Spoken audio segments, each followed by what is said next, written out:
Hello guys! Great day to all of you. We have a 2020 Mini Cooper. Of course, you see the logo. It's John Cooper Works. Look at the details. Look at all the details, ah.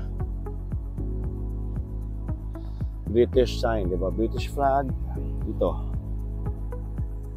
You know, napakagwapo. Look at the stripes. The red, what is this, Renzo? Sa grill. Di ba? Ayan, napakaganda, oh. Look at all the details. Guys, ayan, oh. Di ba? Pagka mini lagi, British, pati side mirror. Yan, si signal light. Everything. Two-door. Papakita sa atin ni Boy Pogi para ma-appreciate nyo ang kagwapuhan sa loob. Sobrang ganda nito, guys. Promise. Hello guys, mainit na hapon na panahon sa inyong lahat. Papakita namin sa iyo gaano kainit tong unit na to. Pero lang pare. Tingnan mo ha. Kaya sabi ko super hot to. Tingnan yung mileage, 1,500 kilometers only, guys. Friends, pakita mo yung detalye, dahan-dahan. Diba? Kitang-kita mo to. Ayoko nga hawakan eh. Brand new na brand new. Naka-Harman Kardon tayo na speakers. Yan yung package ng John Cooper Works eh. Tingnan nyo naman to, yung details lahat, diba? Bagong-bago talaga. Ayan o. Ito yung highlight lagi, diba? Sa Mini, napakaganda. Nag-iba-iba kulay niyan.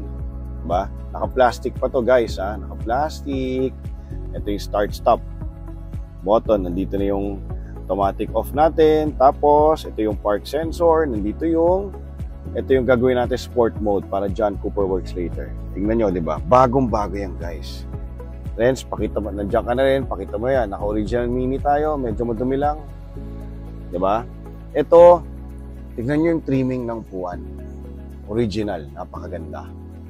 Of course, friends, baka nakalimutan mo. Meron tayong sunroof. Diba? JCW to eh. Top of the line. Ito, pakita natin likod. Hindi pa naupuan yan. Hanggang likod, naka-Harman Kardon yan, ha? Yung speakers, ha? Oh. And of course, ang sunroof, Boy Pogi, hanggang likod yan, ha? Yun, nadali mo.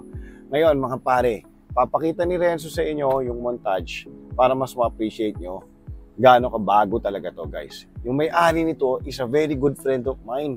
Alam mo, masaya lang siya na nakikita niya yung car sa bahay. Hindi naman niya ginagamit, di ba? 4 years old or almost 4 years old, 1,500 kilometers lang. May warranty pa to sa kasa kasi 5 years to. So, meron pa siyang 1 year mahigit na warranty. Imagine nyo to, guys, ha? So guys, unahan na to. Napakaganda nito, di ba? Sa mga mahilig sa Mini Cooper, it's a 2020 model again. John Cooper Works, 2-door, automatic, top of the line. Wala na kahanapin pa. Thank you guys. Love you all. God bless.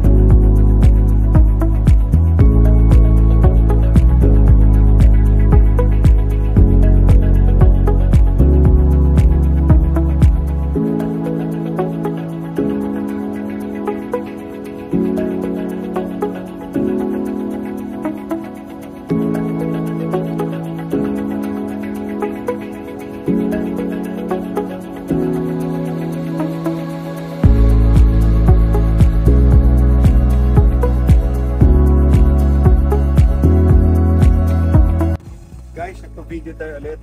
Gusto ko lang pakita yung likod. Tingnan yung details, di ba? Daylight. Siyempre, wapo ng plaka natin. Ang logo. At, of course, ang highlight, kailangan dito yung exhaust. John Cooper Works. Di ba? Sa mga Mini fan dyan, alam mo naman ninyo, pag John Cooper Works, pagka naka-sport mode, hinahataw natin, nagpa-pop up yan, di ba? So, ko lang rin pakita to. Ang pouch na lalagayan ng susi. Brand new na brand new. Ayun guys, mga paret, mga mare, This is the ultimate date car, di ba? Kasi halos two-seater lang naman to eh. Yung likod, alam natin, pang mga child seat lang yan. So guys, unahan na. Maraming salamat sa inyong warm support kasing init ng panahon. Thank you guys. Please always stay tuned to us. JR7 Auto Dealer. Like, share, and follow. Maraming salamat guys. I love you all. God bless.